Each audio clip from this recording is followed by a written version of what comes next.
Children born in the United States are among the 1.4 million people deported back to Mexico by the Obama administration. Many are families with children who know nothing of Mexico.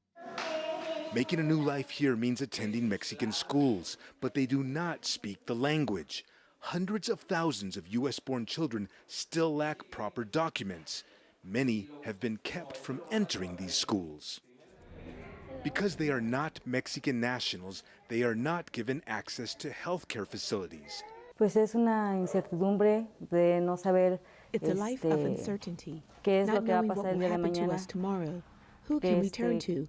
It's frustrating not having any help from authorities. Tengo como miedo. I'm so afraid that they'll tell my parents that my U.S.-born brother will not be allowed into the schools here in Mexico. I worry that we will have to return with no papers back to the United States. Sometimes families deported to Mexico include a mother or father from Central America. With Mexican anti-immigration operations increasing, they have gone from living secretly in the U.S. to moving about in the shadows of Mexican society. Despite the exclusion they feel each day, some deported families tell CCTV they are grateful they are still together. According to the most recent census information, there are nearly 260,000 U.S.-born children with one Mexican parent, children under the age of 17 who have not been registered for Mexican nationality. A recent change in Mexican law no longer requires transnational families to present certain legal documents, which are difficult and expensive to obtain.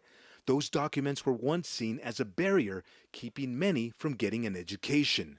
Frida Espinoza of Mexico City's Institute for Women in Migration says many Mexican schools and health clinics still exclude U.S.-born children whose parents were removed from the United States. We are seeing that one deportation can cause a ripple effect in terms of the family and the decisions that a family makes to return to Mexico, to the country of origin. Mexico really has a responsibility to integrate these families and make sure that not only the adults are being integrated, but also the children. The U.S. deported this woman, along with her Guatemalan husband and their U.S. and Guatemalan-born children.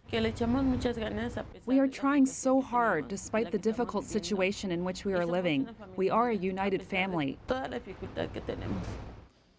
She sends this plea to the leaders of Mexico and the United States. Do not separate families, even though we are undocumented foreigners, because our lives become even more difficult. Observers say growing anti-immigrant sentiments in both the U.S. and Mexico will most likely mean life for them will remain difficult. Frank Contreras, CCTV, Mexico City.